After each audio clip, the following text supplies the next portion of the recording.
바로 모두 자리에 앉아 주시기 바랍니다. 제21회 국무회의 겸 제8차 비상경제점검회의입니다. 대통령께서 개선언과 함께 모두 말씀을 하시겠습니다. 네, 제21회 국무회의를 시작하겠습니다.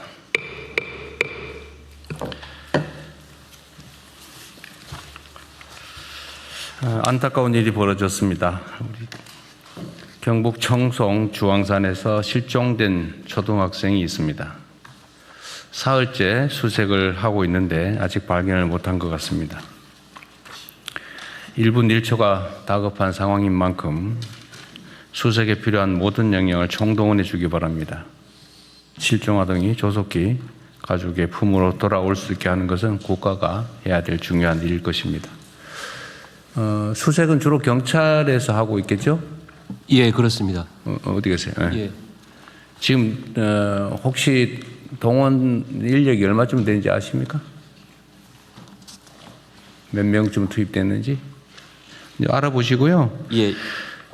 이게 지금 500명이 이틀 하는 것보다는 1000명이 하루 하는 게 좀 번잡하고 힘들긴 하겠지만 더 효율적일 수 있으니까.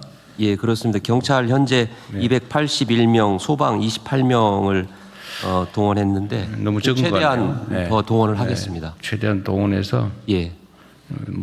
그 조항산이 그렇게 넓지 않거든요. 예, 예. 네, 전부 다 착시 뒤져보도록 하십시오. 예. 신속하게 조치하면 좋겠습니다. 예, 알겠습니다.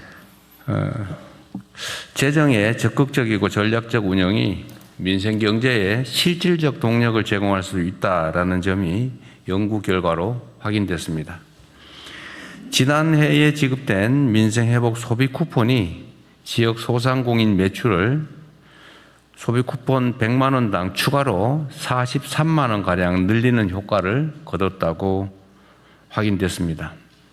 100만 원의 재정 투입을 통해서 총 143만 원의 경제적 효과를 거둔 것입니다. 1차적 효과가 그런 것이겠죠. 다시 2차, 3차의 효과도 있을 겁니다. 다른 여러 분석에서도 적시에 이루어진 과감한 재정 투입이 내수를 진작하고 경제 전반에 활력을 불어넣는다는 점이 일관되게 입증되고 있습니다. 그런데 이런 객관적 사실에도 불구하고 마치 돌림노래처럼 긴축을 강요하는 목소리가 사회 일각에 존재합니다. 국가 채무를 명분으로 들고는 있는데 사실상 민생 고통을 수수방관하라는 무책임한 목소리입니다. 한때 그런 시절이 있었죠. 절약이 미덕일 때가 있었습니다. 안 쓰고 아끼고 저축하고 막 허리띠 졸라매고. 그러나 지금은 소비가 미덕인 시대입니다. 이 돈이 안 돌아서 문재인 사회가 됐습니다. 이럴 때는 투자를 통해서 경제가 순환하게 하는 게 정부의 역할입니다.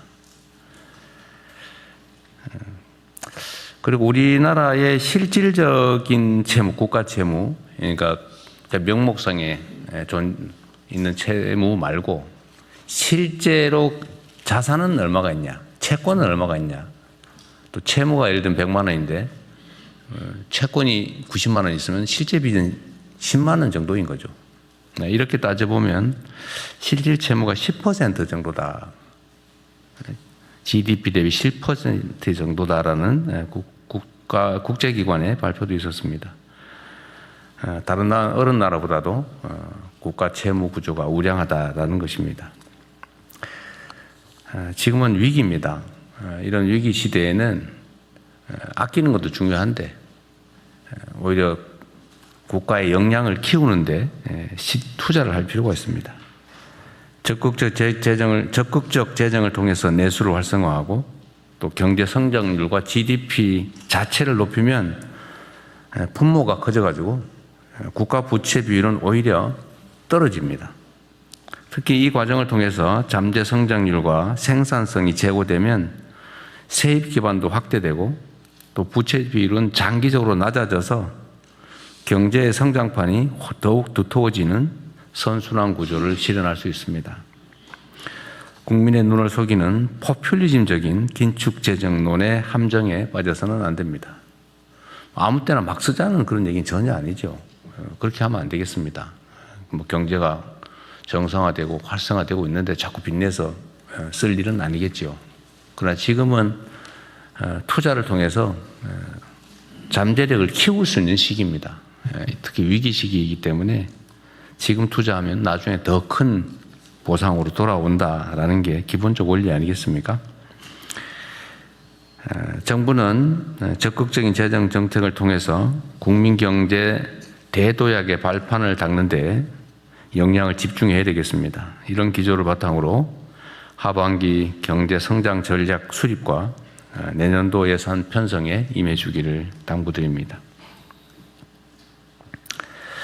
중동 전쟁이 11주 차에 접어들면서 석유류 가격을 중심으로 일부 물가가 불안한 모습을 보이고 있습니다. 공공기관 이부제 또 민간의 자율적 오부제 등으로 불편을 겪는 국민께서도 많이 계실 겁니다. 그럼에도 정부의 위기 극복 노력에 국민들께서 힘을 모아주신 덕분에 우리 경제는 이런 대외 위기 속에서도 아주 견조한 모습을 보여주고 있습니다. 수출은 폭발적 증가세를 기록하고 있습니다. 자본시장 역시 역사적인 성장세를 시현하고 있습니다. IMF 외환 위기와 코로나 국난을 이겨낸 우리 대한국민들의 강인한 재력이 다시 발휘되고 있는 것입니다. 아직 전쟁의 출구가 보이지 않고 전쟁 이후에도 위기는 계속될 것입니다. 정부는 국민 경제에 대한 충격 완화와 함께 전쟁 이후 산업경제 질서 재편에 선제적으로 대응하겠습니다. 민생 안전 방안도 다각도로 추진할 것입니다. 지금까지처럼 정부를 믿고 위기 극복 방안에 적극 참여해 주시기를 부탁드립니다. 우리 국민들의 삶의 실질적 개선이 국가의 책임입니다. 실생활에 켜켜이 쌓인 비정상을 정상화하는 데서 민생 안정은 시작됩니다. 부정한 결탁과 짬짬이 반칙으로 타인에게 피해를 주면서 이익을 본다든지 또는 사익을 편취하는 이런 모든 민생의 손톱 및 가시 같은 것들을 남김없이 뽑아내야 됩니다. 그래야 사회 신뢰가 높아지고 국민 통합과 안정적 성장을 위한 기반이 조성됩니다. 이전에 구체적 사례로 몇 가지 지적한 게 있었죠. 교복폭리라든지 또 계곡 불법 시설 정비 문제나 또는 비서실장께서 관심 갖고 있는 휴게소 카르텔 문제, 또 부동산 짬짬이 같은 그간 지적된 일상 속의 비정상의 정상화에 더욱 속도를 내주시기 바랍니다. 그 덧붙여서 몇 가지만 제가 말씀을 좀 드리도록 하겠습니다. 이 금융 분야, 이제 실물 분야의 여러 문제들도 우리가 시정해 가고 있는데, 이 금융 분야의 문제점들을 우리가 계속 발굴하고 시정하고 있는데, 여전히 개선되지 못한 게 있는 것 같아요. 오늘 제가 어디 언론 보도해 보니까 민간 배드뱅크 상록수라고 하는 게 있나 봅니다. 근데 거기서는 카드 사태 때 발생된 부실채권 정비를 한다고 그때 당시에 이제 연체채무자들, 연체된 가입자들 채권을 이렇게 모아가지고 관리하는 곳이 있나 본데 그게 아직도 그걸 아주 열심히 추심을 하고 있나 봅니다. 카드 사태 때 카드 회사 금융기관들이 다 정부 세금으로 도움받지 않았나요? 근데 그 원인이 됐던 우리 국민들의 연체채권을 악착같이 참 열심히 지금도 추심하고 연간 수십조 원씩의 영업이익을 내면서도 그 몇십억, 몇백억 이렇게 몇백억도 아니고 백몇십억 이렇게 배당을 받고 있나 보던데 그거 금융위원회 소관인가요? 네. 그거 파악하고 있었어요? 네. 좀 이따 한번 얘기 한번 해주세요. 네. 그 대책이 뭔지 네. 파악하고 있다니까 다행인데 혹시 모르고 있나 싶어가지고 내가 한번 오늘 국무회의 방에 올려봤었습니다. 어쨌든 대안을 한번 들어보기로 하고요. 그리고 또 덧붙여서 이게 이런 기사도 있던데 뭐 50만 원 대출해주고 9일 만에 80만 원 상품권으로 받더라. 이건 명백하게 이자 제한법 위반이죠. 우리 법무장관이 맞죠?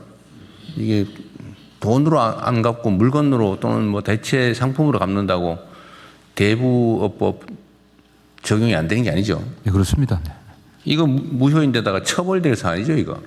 네. 원금 안 갚아도 되죠.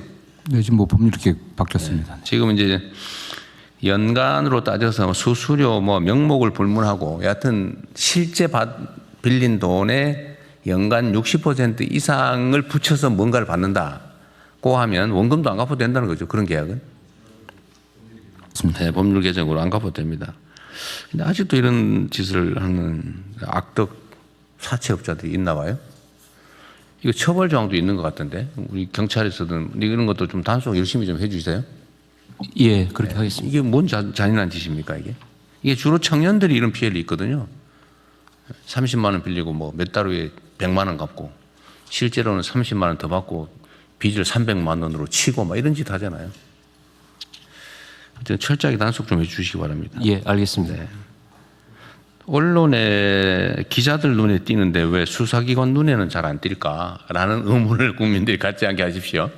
예, 네. 예, 철저하게 그러십시오. 하겠습니다. 그리고 저기 행안부 개국 정비 열심히 하고 계시죠? 네. 네, 오늘 저 보고서에 보니까 4월 30일 기준으로 발각된 불법 시설 뭐 부당 용도 변경 사례가 72,650건이다. 네, 72,640인가 그렇습니다. 그것도 아직 다 끝나질 않았어요. 아직 안 끝났고. 예, 더 마저 지금 한 70만 건 정도의 그 항공 자료가 아직 남아 있는데요. 내대로 뒤지면 한 10만 건은 넘어가겠죠. 그 정도까지는 안 되고요. 한 10%에서 15% 정도가 불법 시설로 확인이 되고 있습니다. 그래서 다 하고 나면 아마 8만 5천 건. 8만 5천 건. 딱 100배네요. 처음 초기 첫날 보고 있던 거에. 예. 실상이 이러니까 잘 챙기도록 하십시오. 이게 정말 정부 수립 이래 계속 방치되어 왔던 거잖아요. 그렇습니다. 말이 안 되는 일인데 이게 당연한 것처럼 과거에 했던 일이니까 뭐 지금 갑자기 왜 이러냐 이렇게 항의도 할 텐데 오래 계속됐다는 이유로 잘못이 아닌 게 되는 건 아니죠. 네, 그렇습니다. 이런 걸 적폐라고 그러죠. 예, 적폐. 쌓여 있는 오래 쌓인 폐습. 예, 적폐. 국공유지를 사유화하고 있는. 네. 그렇죠. 국민 모두의 것을 독점해가지고 국민에게 피해를 입히고 부당한 이익을 취하고 있죠. 바가지 씌우고. 네. 어쨌든 이번 기회에 깔끔하게 정리를 하기로 하고요. 다만 이 과정에서 지원할 건 좀 지원도 좀 하고. 네, 예산 협조할 때는 제가 전에 그 정리할 때 이렇게 선택 여지를 줬거든요. 그러니까 스스로 하는 경우 안에서 정부가 나설 경우 이럴 경우에는 스스로 하면은 뭐 철거도 도와주고 또 나중에 복구도 도와주고 네. 또 재기할 수 있는 금융 지원도 해주고 예를 들면 주변에 편의 시설을 갖춰주거나 공공 시설을 갖춰주고 주차장이나 뭐 아니면 탐방로 또 계단 뭐 이런 화장실 이런 공공 시설도 갖춰주고 다 지원해주고 형사처벌도 안 하고 이렇게 하는데 만약에 버틴다고 하면 강제 철거를 당연히 하고 철거 비용도 물리고 형사처벌도 하고 지원도 없고 뭐 금융과 같은 시설 협조도 없다. 둘 중에 좀 선택해서 하게 하면 되게 다 스스로 하더라고요. 네. 어쨌든 그걸 일일이 다 정부 공권력을 동원해 가지고 막 철거하고 할 수 없으니까 스스로 할 수 있게 하고요. 제가 언제 얘기 한번 했는 것 같은데 어느 지역에는 보니까 그 사실 공공이 해야 될 공공시설에 준하는 거를 민간인들이 돈을 내 가지고 만든 게 있더라고요. 예, 그런 게 있어요. 저희 경북 어디에 그런 게 있던데 보니까. 네, 네. 근데 그게 어민들이 무슨 어업 활동을 하기 위해서 필요한 기반 시설인데 예, 예. 그걸 개인이 돈을 내게 해서 했으면은 그걸 공공이 돈을 내고 좀 뭔가 합법화해주고 할 생각을 해야지. 대통령이 시켰다 그러면서 그걸 철거하겠다고 해요. 너 난리가 난 모양이에요. 예. 그 잘못된 접근한 것을 그렇게 하면 안 되죠. 네, 네. 공공이 책임을 져야지, 책임을. 공공이 시설을 해줘야 됩니다. 그럼 권한을 가지고 있으면 책임을 져야지. 그 원래 공공이 돈 들여서 해야 될 일을 민간에게 대신 시켜놓고 이제는 대통령이 시켜서 불법이니까 무조건 철거해라. 그게 무책임의 극치죠. 네. 네, 그런 일이 벌어지지 않게. 네. 그래서 알겠습니다. 완전 사익을 위해서 악용하는 거라면 그게 철거하는 게 맞지만 이렇게 모두를 위한 공공시설, 국가가 해야 될 일을 민간인들이 대신한 거를 부셔버리겠다. 이게 뭔 짓입니까? 행패지 이게. 다만 이 개인들이 설치하다 보니까 홍수에 취약한 시설 뭐 그런 건 보완을 해야 되겠죠. 예, 보완해서 근데, 하도록. 근데 제가 지적하는 거는 정부가 권한을 행사하면 권한에 상응하는 책임을 져야 된다는 거예요. 근데 이거를 불법이니까 무조건 철거. 그 대통령이 시켰으니까 너네 부셔버리겠다. 이래가지고 지금 내용이 약간 저항하는 거 아닌가 하는 생각도 좀 들던데. 하여튼 그런 합리적인 기준을 잘 만들어서 처리하도록 하시고요. 네. 그리고 일종의 그 예외를 만들어야 되는데 형식적으로는 법률에 위반되는 거잖아요.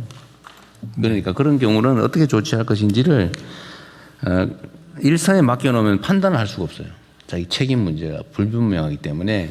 그래서 이런 거는 정부 차원에서 무슨 위원회 같은 거 하나 만들든지 해서 판단을 해 주세요. 이거는 그냥 놔두세요. 이거는 이렇게 합법화를 해 주세요. 원래 있는 불법 시설을 합법으로 전환하는 건 원칙적으로 안 되거든요. 네. 그러나 이런 걸 필요한 경우는 뭐 일부 지원 보조를 하고 소유권을 포기시키고 정부가 취득한 다음에 거기다 일부 보완 시설을 하고 하면 돼요. 포기각서 받고. 네. 네. 어쨌든 그런 방식으로 가능한 방안을 좀 찾아보십시오. 예, 알겠습니다. 여름에 그 행락철 오기 전에 좀 우리 국민들께서 여름을 보내기에 불편하지 않도록 중요도에 따라서 급한 데부터 먼저 하도록 하십시오. 네, 알겠습니다. 네, 이상입니다. 아 그리고 저 금융위원회는 한번 아까 그 얘기 한번 해보세요. 네. 그 어떻게? 예. 이제 우리 정부 들어서서 말씀하신 대로 이렇게 금융기관이 오랫동안 보유하고 있는 장기 연체 채권 이거 한 번에 정리하기 위해서 저희들이 세도약 기금 지금 만들어서 네. 예, 재기 지원하고 계속해서 매입하고 있거든요. 그래서 이제 금융기관 간의 자발적인 협약을 통해서 저희들이 하고 있고요. 지금 2,753개 중에 2,736개, 99.4%가 협약에 가입해서 지금 채권 매입하고 그다음에 추심 중단시키고 소각하고 이렇게 하고 있습니다. 근데 이제 개별 금융기관이 아닌 이런 유동화 전문 회사라는 금융기관들이 출자해서 만든 이 회사가 있는데 여기 말씀하신 대로 카드 대란 사태 때 그때 만든 거였는데 저희들이 인지를 하고 계속해서 여기도 들어와라. 계속해서 협조 요청을 하고 공문까지 발송을 하고 그다음에 저희들이 이거 이렇게 했다고 일부 언론 같은 경우는 협박 강요한다고 비판 기사까지 날 정도로 억지로 하면 또 나중에 저 직권남용이니 뭐니 또 시끄러워질 수도 있겠네요. 네, 그래서 저희들이 해명 자료 내고 이건 효율을 바탕으로 하는 거다 이렇게 했는데요. 근데 이제 이유는 이게 여러 기관들이 모여서 만든 주식회사다 보니까 주주 전체의 동의를 받아야 된다는 표면적인 이유인데 암만 해도 이익이 뒤에 자리 잡은 그런 측면이 있어서 소극적이어서 저희들이 이제는 그 기구에 아예 주주들, 주인들 아예 별도로 만나서 접촉을 해서 동의를 구해보는 방법. 그거를 네. 그러니까 억지로 할 수는 없죠. 그 뭐 개인 일종의 사유재산인데 억지로 할 수는 없는데 그게 예를 들면 그 금융이 원래 좀 잔인하긴 하죠. 뭐 돈놀이하는 본질이 돈놀이니까 그죠. 그 잔인하긴 한데 그래도 이 정도가 있죠. 정도가 그 기업들이 요즘 도덕 경영, 윤리 경영 한다고 뭐 ESG니 뭐 이런 걸 사실은 펀드들이 투자에 참고하기까지 하지 않습니까? 그러니까 이거 뭐 억지로 할 수는 없지만 필요하면 이건 결국 법이란 국민적 합의인데 나는 그 카드 사태가 지금 몇 년이에요? 한 20, 30년 지나지 않았나? 네, 2002년, 2003년입니다. 20몇 년 지났어요? 근데 그때 당시 아까 말씀드렸지만 그 카드 회사든 무슨 뭐 이 회사들은 다 정부의 돈 지원 다 받았잖아요. 여러 가지 뭐 지원들 네, 받았죠. 지원 받았잖아요. 근데 그때 그 원인이 된 카드 이용자들 중에 연체된 사람들은 지금까지 지금 20년이 넘도록 이자가 늘어가지고 뭐 몇천만 원이 몇 억이 됐다고 그러더라고요. 그 사람 어떻게 살아라는 거예요? 그게 법률적으로 예를 들면 법률이나 국민적 합의인데 이게 국민 정서로 그거 뭐 죽을 때까지 막 10배, 20배 늘어나서 막 끝때까지 다 정말 집안에 콩나물 한 개 팔아서라도 다 갚아야 된다. 끝까지. 이게 국민적 도덕 감정이 맞냐. 필요하면 입법을 해서라도 좀 해결 방안을 찾아보십시오. 법이라는 게 국민적 합의 아닙니까? 그리고 특히 이거는 이 사채업자도 아니고 금융기관들은 정부의 발권력을 사실 이용해서 영업하는 측면도 있고 면허나 인가제도를 통해서 다른 사람들이 영업 못하게 제한해가지고 혜택을 보는 측면이 있잖아요. 그러면 공적 규제나 공적 부담도 해야지. 혜택은 누리면서 부담은 아예 끝까지 하나도 안 하겠다. 이런 태도 옳지 않은 것 같아요. 억지로는 못하겠지만 필요한 뭔가 가능한 대안이 있는지 한번 검토해 보십시오. 네네. 이거 억지로 시키면 또 뭐 나중에 시끄러울 것 같아요. 그래서 저기 말씀하신 말씀 일부 지금 기관들 중에 하나는 자기들이 본인이 먼저 자기들이 그걸 매각하겠다 넘겨서 지금 보도자료 낸 것도 있고요. 그다음에 세도약 기금 자체가 일종의 사회적 합의였습니다. 7년 이상 이렇게 장기 연체된 거를 가지고 있어봐야 결국 그 사람들 괴롭히기만 하고 사회적으로 정상 경제 생활도 못하고 네. 이번에 한번 정리를 해서 다시 재기 기회를 주는 게 우리 경제 사회로 해서 바람직하다 이런 사회적 합의가 있었기 때문에 금융기관들도 다 참여하고 이렇게 굴러가는 거고요. 아마 이 부분 같은 경우는 제가 보니까 아마 기본 주주들은 개별적으로 물으면 다 참여를 할 겁니다. 하여간 이 부분 같은 경우도 저희들이 해결하도록 다양한 방안을 좀 강구해 보도록 하겠습니다. 하여튼 네, 이후 회의는 국무총리께서 진행해 주시겠습니다.